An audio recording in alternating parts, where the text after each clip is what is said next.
สบายดีสวัสดีพ่อแม่พี่น้องเนาะมือนี้เนาะพี่น้องนุ่นกะกลับมาบ้านเนาะมาบ้านอีกแล้วก็คือเที่ยวไปเที่ยวมาปกติเลยมือนี้กะกลับมายามน้องทรายเนาะซึ่งเพิ่นอยู่จีนเพิ่นมาฮอดหัวแรงวันนี้เนาะซึ่งเมื่อวานนี้ก็คือเพิ่นมาฮอดเฮือนแล้วนุ่นหันบ่ได้อยู่เฮือนเนาะเพราะว่านุ่นนอนสวนเด้แล้วมื้อนี้ก็ลุกกลับมาบ้านพี่เนาะว่าเราโทรบอกว่าสิพาเฮ็ดแนวอยู่แนวกินแซ่บๆพากันกิน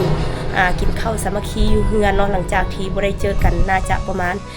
6-7 เดือนเนาะเพิ่นมารอบนี้ว่าสิมาปลูกยางสิมาเฮ็ด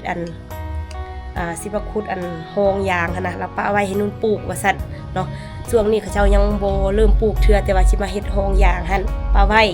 พอช่วงเขาเจ้าปลูกหั่นน่ะจะให้นุ่นกับน้องชายอีกคนไอ้หมายหั่นปลูกเนาะปลูกสวยลาวเพราะว่าโทรมานี่ก็บอกให้มากินข้าวนี่ก็บ่แม่นอื่นดอกเพราะว่าเฮาก็เอาลูกสวยลาวเนาะทุกๆปีคือพี่น้องเห็นหั่นแหละตั้งแต่ลูกเรา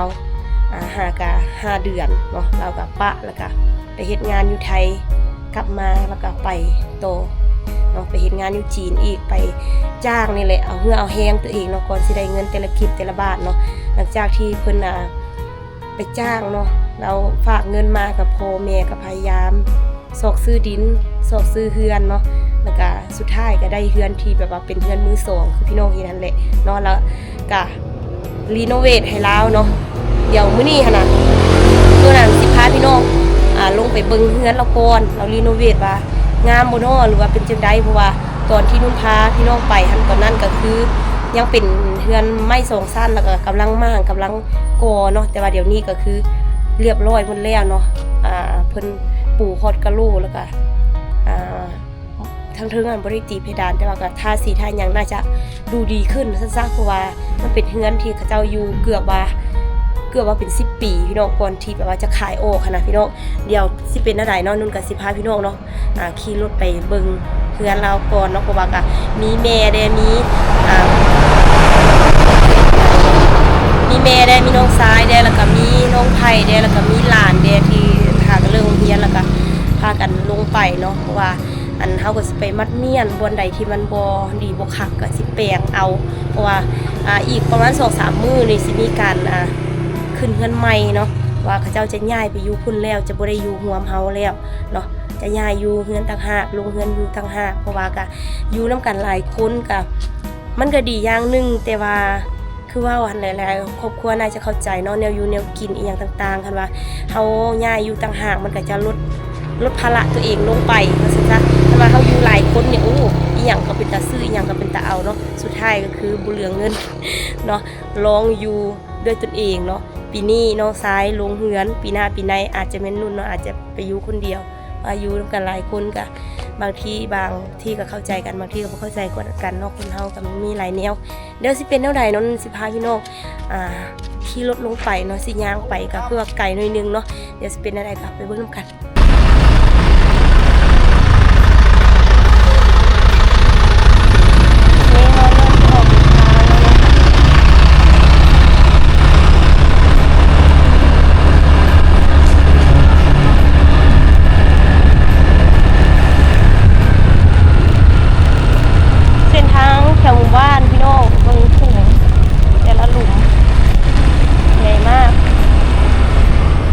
จากเฮือนเฮาไปหาเฮือนน้องชายบ่ได้ไกลเลยเนาะพี่น้องจากเส้นทางใหญ่แยกลงมาบึดเดียวแต่ว่าเสียทีที่แบบว่ามันทางเข้ามันน้อยเนาะบ่แม่นอื่นทางเข้าเฮือนมันน้อยแต่ว่ารถได้อยู่รถไถนาเนาะได้อยู่ประมาณนี้เราก็จะมาจอดรถในตันทางอีกดิเห็นอีแม่กำลังเก็บอันนี้นั่นเนาะแถวนี้มันจะเฮือนหลังใหญ่แถวนี้เฮือนกับเจ้าก็มันก็ติดเข้มทางเลยเนาะแต่ว่ามันหักอยู่แบบนี้เขามาแปลงแล้วมาอนามัยเนาะก็อีก 2-3 มื้อจะขึ้นบ้านใหม่ห่างจากเฮือนเฮาเนี่ยคันว่าขี่รถมาบ่ฮอด5 นาทีซ้ำเนาะก็มาฮอดได้ทาสีอันนี้หลานสาวบอกว่าเฮือนบ้างามเฮือนตัวเองงามเด้สีนี้ตัวเองมักซั่นนี่ ตรอสักดิจรออย่างกี่สียิ้มหน่อยอีสีแดง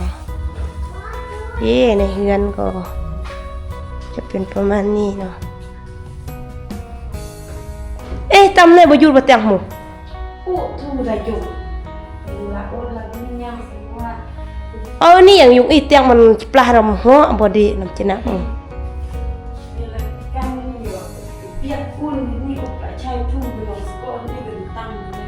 นี่พอเฮ็ดบอนปะเข้าให้เขาเด้กลางครัวเนี่ยมันลองโหถึกแล้วไอ้ตะกี้บ่มากว่าเชียงก้างนี่เด้อเราได้กินมาปันพังสังเกตเรียกแล้วจะเกิดได้ตีเพดานนี่เสียงเอาเบิ่นเอาซะแถวนี้เนาะถ้าเป็นสีขาวล้วนอยู่ภายในเฮือนมันก็เป็นตาอยู่เนาะอยู่3คนหลานนู่นแล้วก็กับอันพ่อแม่เนาะ3คนข้างหลังนี้สามารถปลูกผักปลูกหยังได้อยู่ว่าจิบ่ขี้ก็กูดเนาะคัดบ่ขี้อันปลูกบ่ขี้ก็คราเบื่อนง่ายค่ะเราโจรเนาะมาเข้าเฮือนนี่เฮาแปลงปลาไว้แล้วมีโจรมาเข้าเนาะตอนเฮาบ่อยู่ซั่นซะตูงน้ำเต็มแล้วนะโอเค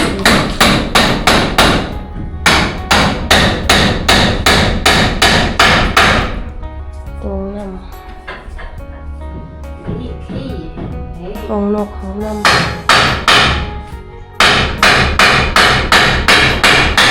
สะดวกห้องน้ำก็กว้างห้องน้ำกว้างมันนี่ประตูซักผ้ากันเนาะแถวนี้เลยโจรมาเข้าเนาะเขายูรปลักตะกี้เกิดเขาแปลงเงินยังบ่แล้วแล้วก็มีโจรมาเข้าแล้วเนาะ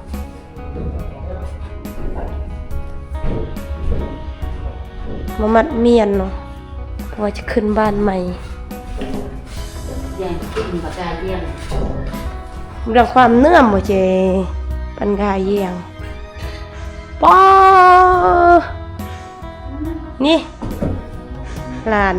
มาบางคืนตัวเองงามเบี้ยกางบ่ะเบี้ยโอ้กูแล้วกางจักคือมักเฮือนแบบนี้ว่าซั่นมักเฮือนใหม่เนาะนี่ความฮ้อนแก่เสื้อนวลเนาะเฮือนก็โอเคมื้อหน้ามีเงินมีหยังเนาะว่าเปลี่ยนใหม่แต่ว่าใหม่นี่ก็อยากโดกเขาอยู่หลายปีมั้งดิอันใดก็มันจักปีนึงแล้วเฮือนแบบปฐมประธานเนาะประตูปองเยี่ยมอัดกริปไข่โจรเข้ามาได้นำใดบางงงเข้ามานอนสันทึงนี่เนาะพอว่าบอนกับเจ้านอนนี่เราเมียนหมดแล้วมาย้ำใดก่อนมีศาสตร์มีปลาปูแล้วนอนนี่สัตว์แต่อยู่ทึงนี่นาจะโมมีบนเข่าแล้วคือจะมันขึ้นอยู่ลุมมันแหละมีไฟน้ำสะดวกเนาะยางก็คือเขียมพร้อมหมดแล้วอันนี้กันตะไลมั้งเลยเลิกแกวเจ้าของมั่งญาติเจ้าของมั่งญาติก็ต้องขัดเบี้ยก็ต้องเกินเมื่อกี้เด็กก็ซื้อกันเด็กกับเพื่อนหลังจากที่พาพี่น้องเนาะไปเพื่อนน้องสายกลับมานึ่งข้าวแล้วก็ตอนนี้ก็จะมาเอามะเขือใส่ถุงเนาะเพราะว่าเป็นมะเขือที่แบบว่าเอาอยู่จีนมาน้องสายกับน้องไผ่เนาะพากันแบบเก็บเทื่อละเล็กเทื่อละน้อยเนาะแบบว่าเท่าแก่เอาให้กันนะแบบว่าอันใดที่เขาบ่เอาเขาก็ตากแห้งแล้วก็เขาเอามาอยู่แล้วเอามาอยู่บ้านเฮาเดี๋ยวจะมาใส่ถุงเป็นถุงเอาไว้เนาะเพราะว่านี่ถุงใหญ่เกิน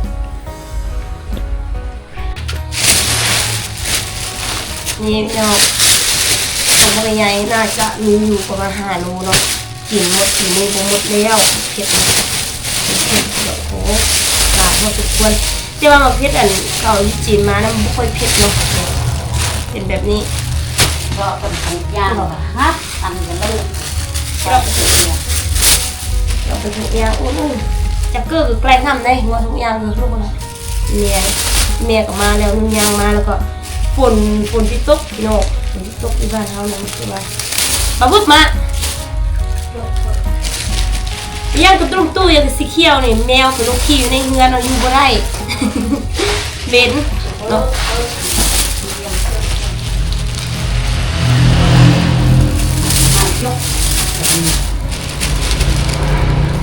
เป็นยาครับเอาไว้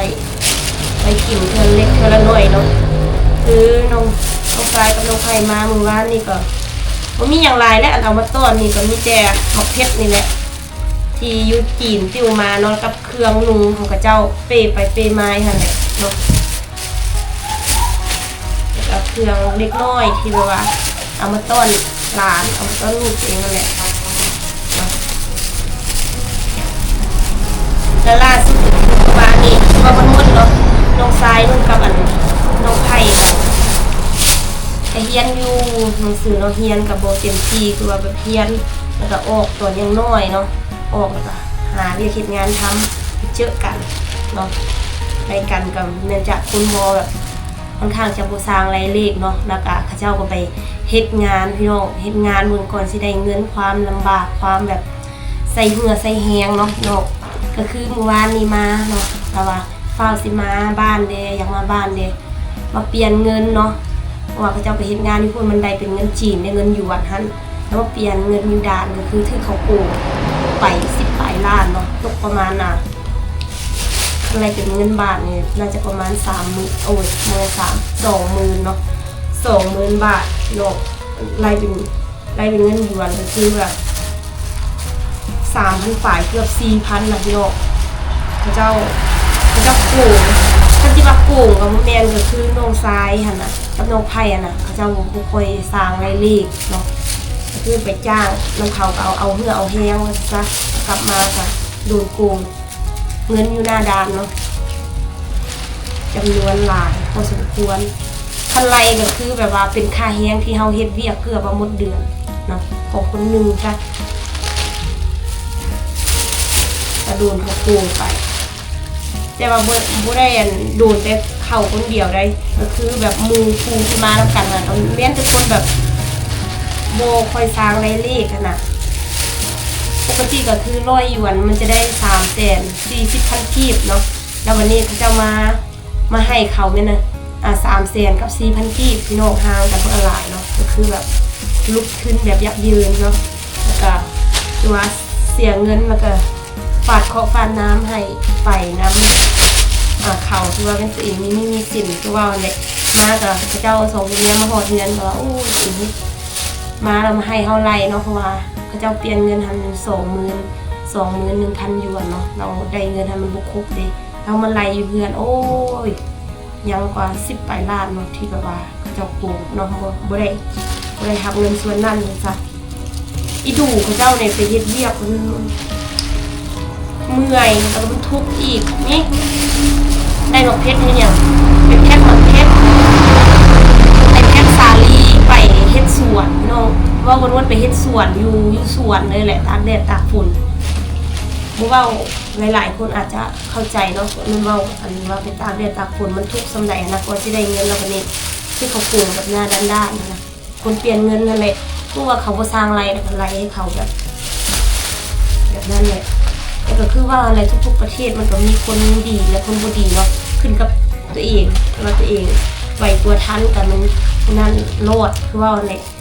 ตัวเองบู๊อย่างไปก็ถือแมปเลยเขาเจ็บนี่โอ้ยได้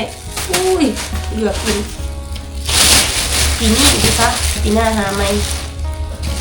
ใครน้องไทยเป็นคนขยันนะคะมีความอดทนเนาะทางซ้ายนู่นก็คือกันใส่เหือใส่แฮงในการหาเงินแท้ๆเนาะคนที่ได้เงินแต่ละคลิปแต่ละบาทจังสั้นแหละครอบครัวนุ่นจึงรับเลี้ยงลูกเขา2 คนเนาะเพื่อให้เขา2 คนไปหาเงินให้ตัวเองอะไรเก็บเทื่อละเล็กเทื่อละน้อยมาเพื่อให้สร้างครอบสร้างครัวให้มีอยู่มีกินจะเล็กสักหน่อยคือพี่น้องเห็นนั่นแหละเนาะนุ่นกับบ่ได้มีอาชีพอย่างน้องชายผู้ล่ากับบ่ได้มีอาชีพอย่างแล้วกับผู้นั้นก็แห้งหายเลยเฮียนบ่ฮอดม.4 3เฮียนฮอดม.2แล้วก็ออกโรงเรียนแล้วก็เป็นลูกหางานทำตัวนั้นก็คือยังเด็กมากไปทางไหนเขาก็บ่เอาเนาะขนาดเด็กซื้อเขายังบ่ทำจนเราอายุค่อนข้างใหญ่แล้วเราคือไปหาเฮ็ดงานอยู่ไทยเนาะไป แต่ก่อนนี่ไปแบบโสดแล้วโดนมากค่ะไปมาๆเนาะจวบเมียเราจึงเอาเมียจวบคนคือกันอีก หาเงินกับบ่ได้ย้อนว่าผู้นึงบ่ฮู้ผู้นึงแฮงบ่ฮู้น่ะมันยุ่งอยู่นำกันนี่คือว่าเมื่อวานเรายังบอกเขาว่าคันว่าบ่ฮู้ไรก็คิดแต่ว่ามื้อนึงมันได้34ล้านเนาะ20,000มันก็จะได้68ล้านแต่ว่านี่มันบ่แม่นมันได้เงินมันนาทีแรกจะได้71ล้าน4แสนเนาะแล้วสุดท้าย